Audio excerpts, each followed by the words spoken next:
Ajahn has mentioned a few times that this is our Vasa period.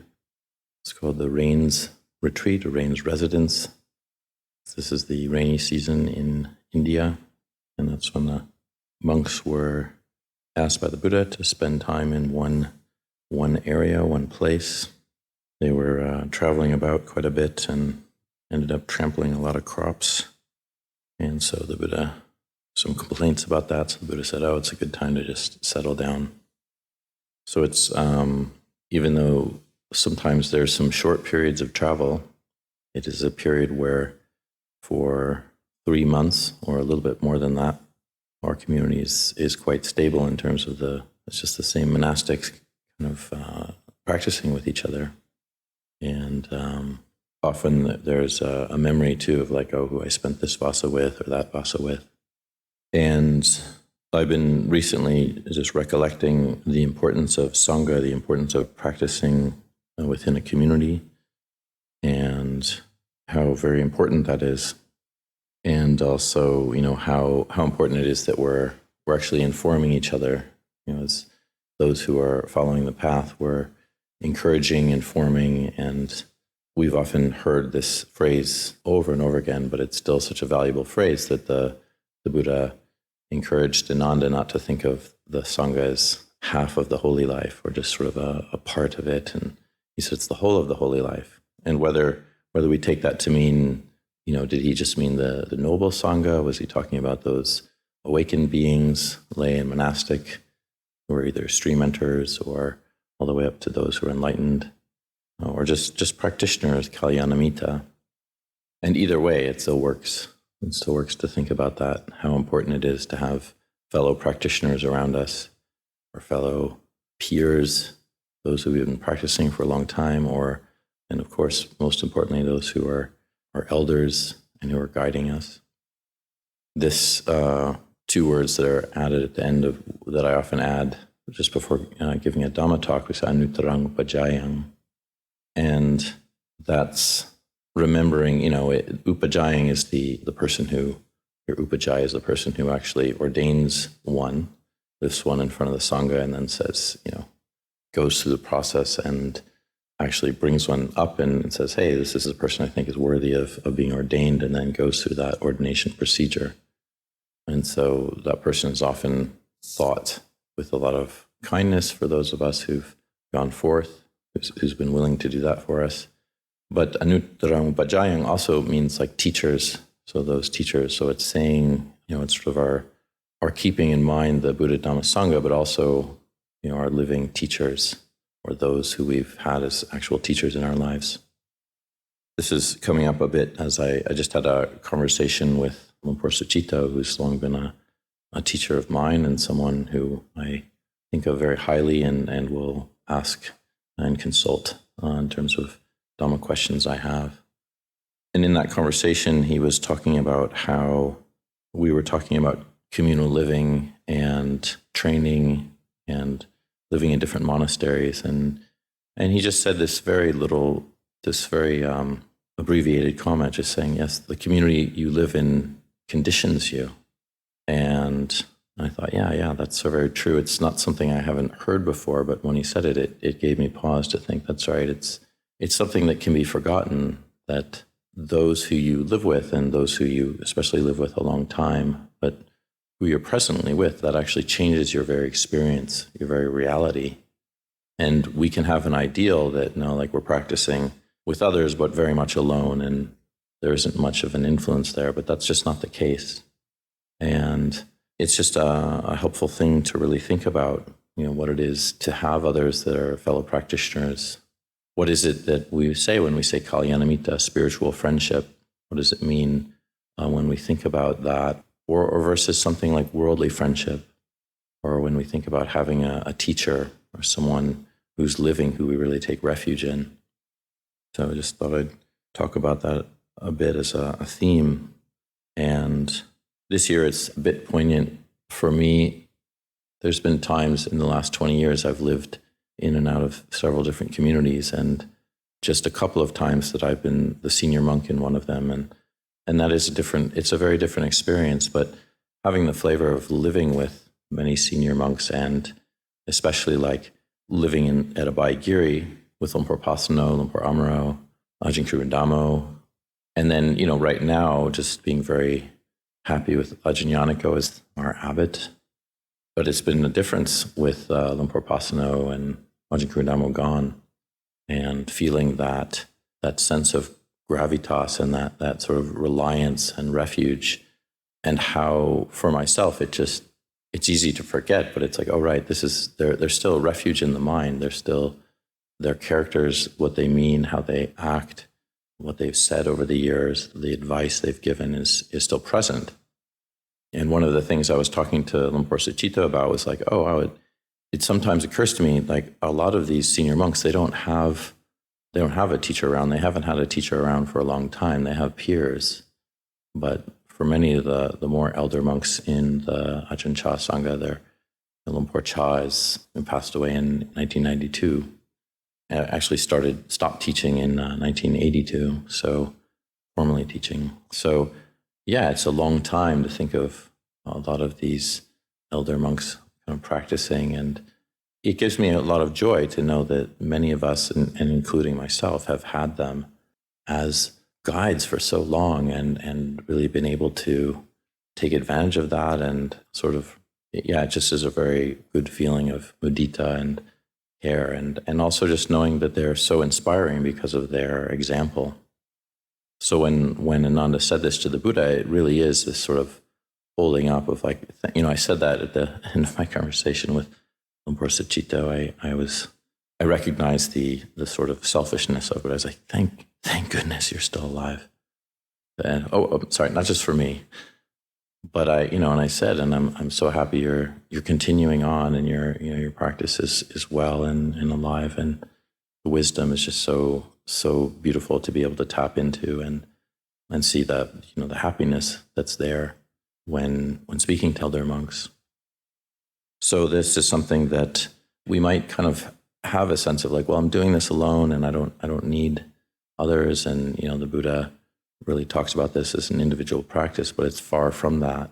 It's so much a necessary part to have examples, to have those that we follow and we remember. It's just in our memory. That's the sort of mindfulness that we carry with us, and we keep it in mind. We keep the examples and the beauty of the life with us. So if you imagine like maybe coming to Abhayagiri, we think about Abhayagiri, the monastery, but Abhayagiri is just a bunch of buildings on a mountain, and it's quite a beautiful place. The buildings are beautiful, the mountain's beautiful, the wildlife, but that's all it is. It's not anything without the beings in it that are practicing the Dhamma. And, just imagining like some strange situation where you'd come to this place, maybe like a post-apocalyptic thing, and there's just no one here. It really wouldn't. There's not really anything that would be so much of a supportive environment. I mean, maybe a bit, but not much. So it really is we think about it as the whole of the holy life. We think about these relationships that we have with each other, the relationships we have with elders, and how important they are, and how much they can guide us. Because when we're down and out and there's difficulty, then that's those times that we've been with our elders that have stayed in the robes so long and practiced so beautifully. We just can keep that in mind, and this can keep us going in so many ways. And at the same time, it's not just our relationship with elders, it's our relationship with each other, with our peers, with those of us who've been practicing for some time, and how we're relating to those who are just beginning their practice. This is just so important, and it's often something that's easily missed. I think Tanrakito reminded me of the other day, we were talking about that difference between spiritual friendship and worldly friendship. So, I mean, in worldly friendship, it's like the kind of person who can make you laugh, or the kind of person who you like to be around. They make you feel good, and they're your mate. You can rely on them in certain ways, but it's sometimes just like it doesn't have the same flavor as a spiritual relationship. I mean, sometimes you're friends with people because they don't give you, they don't ever tell you anything that would be very critical, or something that might be hurtful or kind of difficult, not hurtful in a negative way, but hurtful in a way that would challenge you. Sometimes worldly friendships aren't about challenging at all. They're just about keeping each other kind of the same. Sometimes it can be about not wanting someone to change, even if that change would mean something better for them. And with spiritual friendships, we're really encouraging each other along the path. But sometimes it's not even about liking. You can have a strong spiritual friendship with a person that you don't necessarily like, or you don't necessarily feel like you'd probably be friends with them if you weren't a monastic. In fact, I think there's, amongst the many monks who've disrobed, they don't just hang out in these large groups. They have that past connection of what was there, but it's this spiritual intention that we have that's binding us together, that's kind of drawing us to being together and encouraging us in that way. And so there's a sort of respect that goes on when we have spiritual friendship. There's a respect for others following the path. And we can know then that when somebody's having a tough day, we see them, maybe they do something out of greed, they take too much food, or we see something that we think is not so attractive. It's not just like, I hate that guy. That's not hopefully that's not what's coming to mind. It's more like, you see something and you either might question yourself, I don't know what's going on, or you might say, maybe they see the error of what they're doing, or may they kind of wake up to that a little bit more, or recognize it. And it's just like that's a changing experience of another being, rather than solidifying them like this person's just a jerk, or it's very hard when we face that, when we face some aversion from someone, some anger, some bitterness, something that is said, and it's very easy to say, that he's always doing that, or I just don't like this person. But actually, when we recognize, they're suffering, when someone just acts out of greed and ignores another person, or is bitter towards someone else, we can recognize their suffering, and we know that, if they're following the Buddhist path, then they still have the intention to be released from that, and they have the intention not to actually express aversion, not to express anger.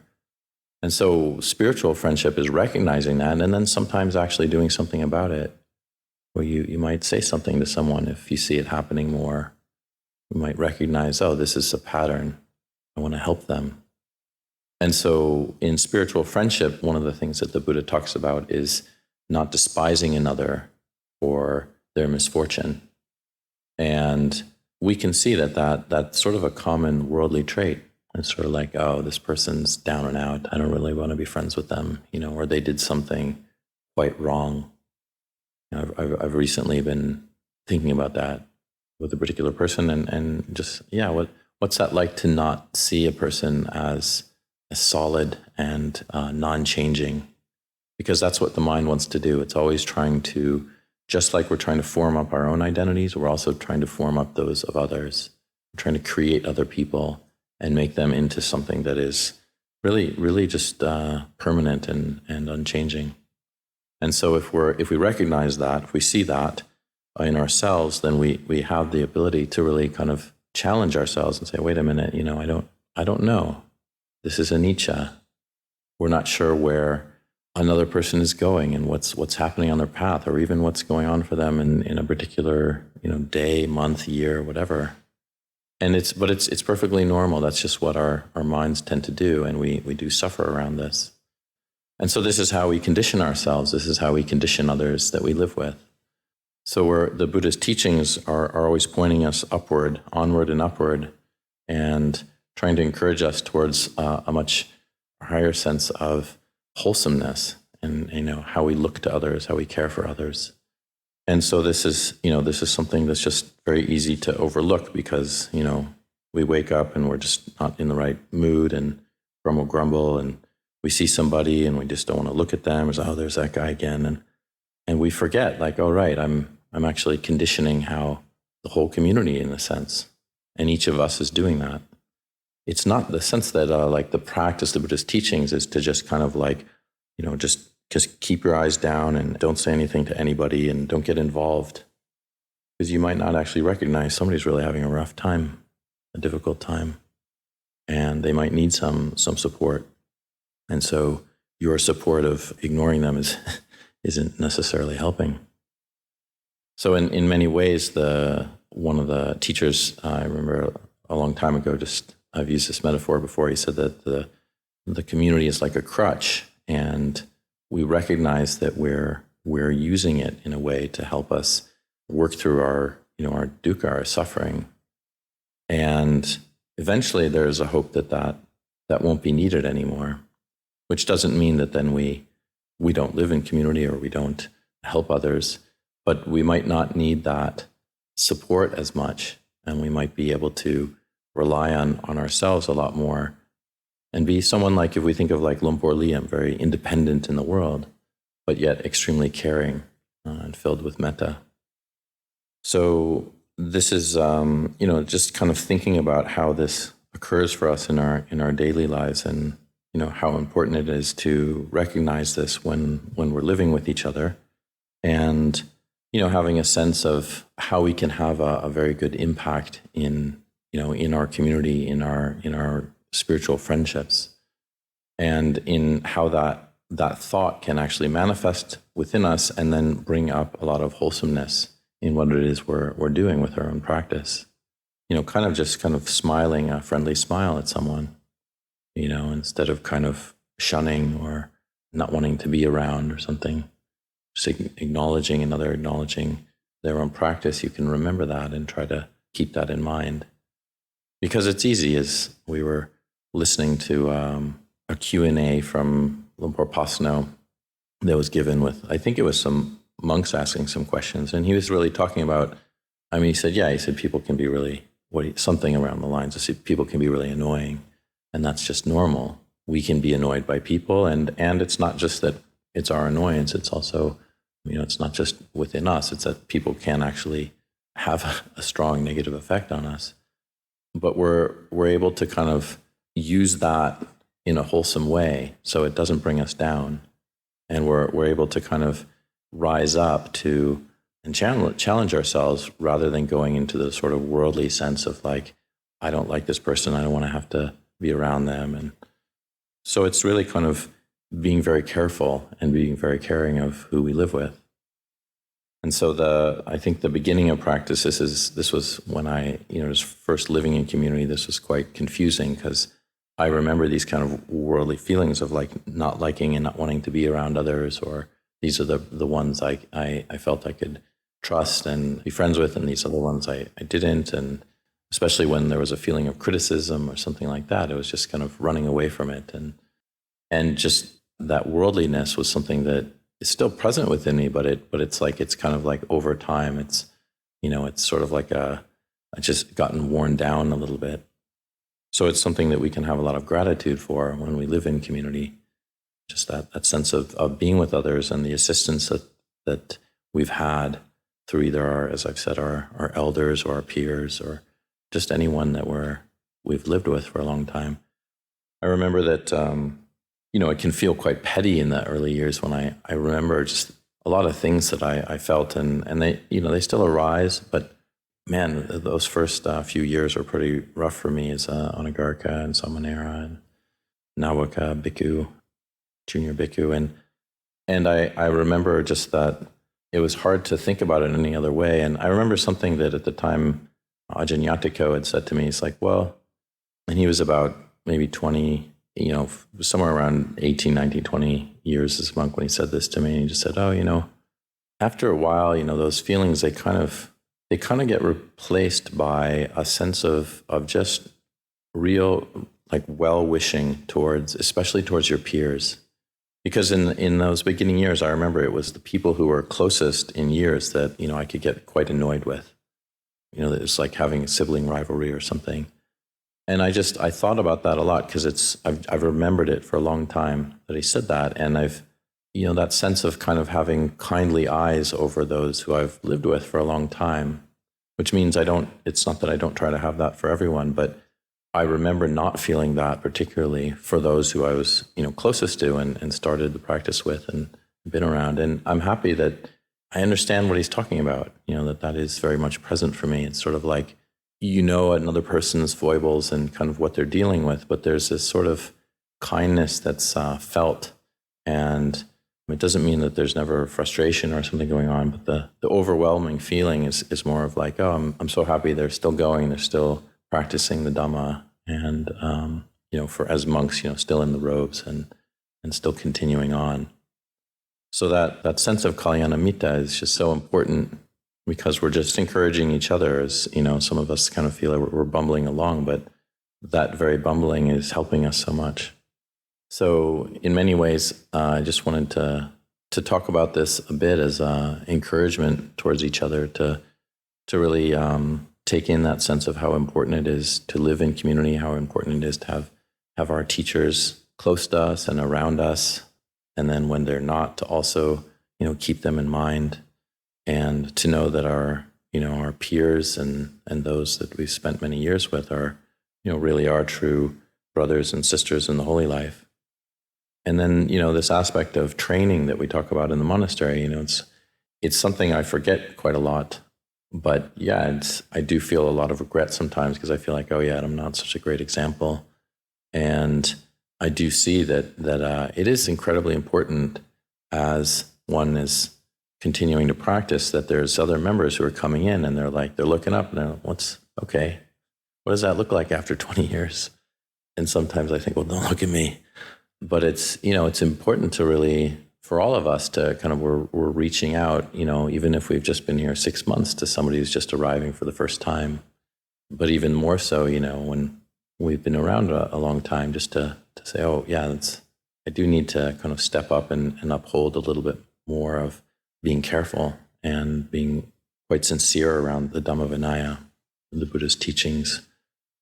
So these are some words of encouragement, and I just hope that we all continue to live in harmony and to have teachers close to us, and we're still continuing to live, benefit themselves, but also very much benefit us.